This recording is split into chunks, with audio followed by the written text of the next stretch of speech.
that there be a permanent ban on the weaponization of space or the targeting of any objects of extraterrestrial origin.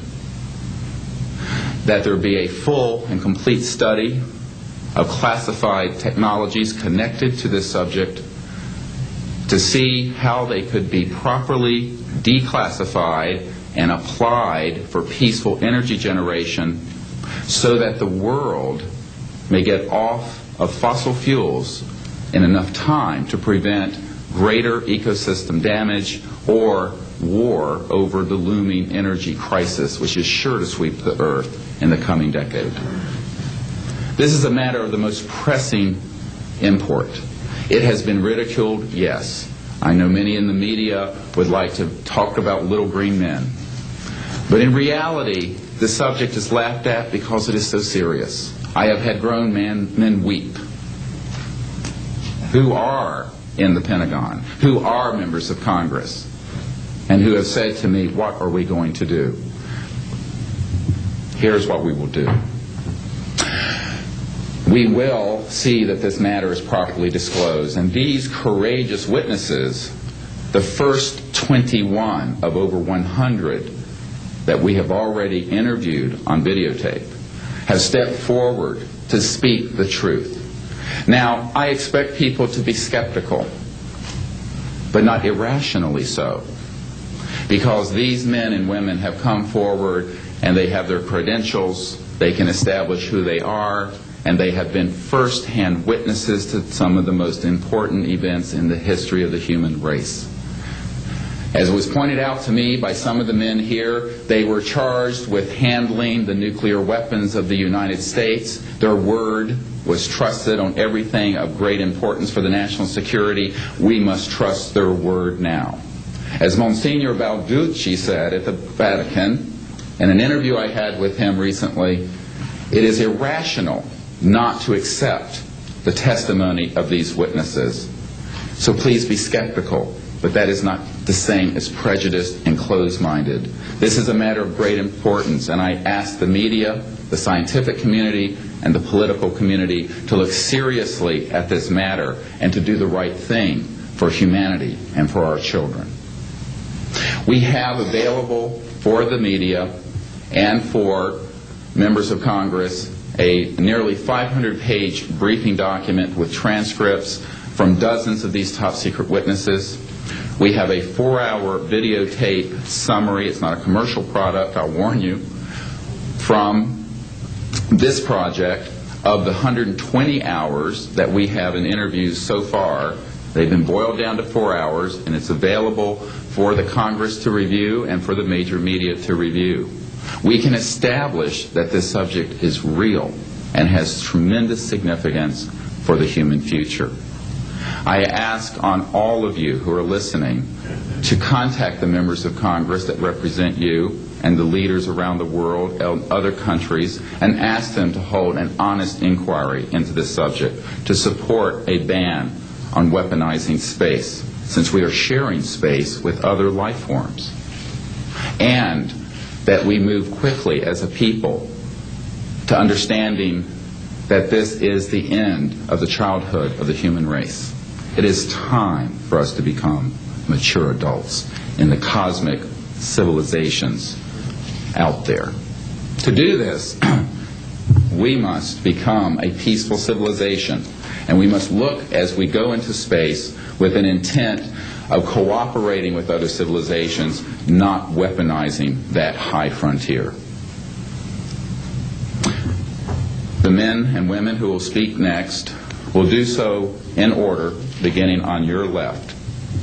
They will introduce themselves. I ask for the media to refrain from questions until each witness has spoken briefly about who they are and what they have personally been involved with or witnessed in their government, military, or government-connected careers. At the end, we will have questions. All of you may ask questions for as long as we can stay here, and we will provide you with all the information that you need. So we will begin now with the first of our witnesses, Mr. John Callahan.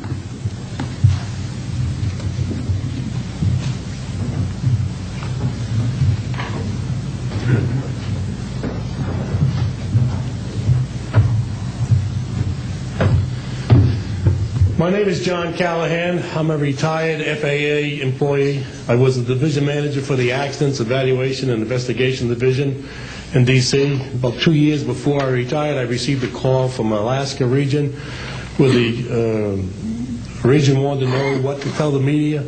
When I questioned, tell the media what? He says about the UFO, and it went downhill from there. What UFO? It turned out I told him what any government employee would do at that time was to tell him it's under investigation.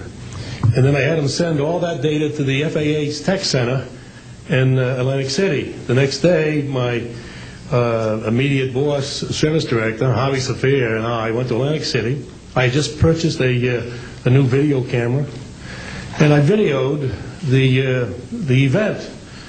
In Atlantic City, we had them play back on a scope, you would call it a scope, a plan view display, PVD, exactly what the pilot seen or what the controller seen, and we tied it in with the voice tape so we could hear exactly what the controller said and what he heard, and we taped it. We came back the next day, briefed the administrator, Admiral Ingen, on what happened. He wanted a 5-minute briefing.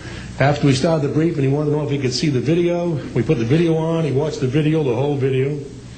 The next day, he set up a meeting for me to give a dog and pony show to President Reagan's scientific staff and whoever they brought over, and to hand off all that data to them. That morning in the FAA round room, it was either 9 or 10 o'clock, 3 men from Reagan's scientific staff, 3 CIA people, 3 FBI people, and I don't remember who the other guys were, along with all the FAA experts that I brought with me that could decide or talk about the hardware and the software, how it worked. We put on a dog and pony show. We let them watch the video. We had all the data there. We had all the printouts that the computer put out. They got all excited over it.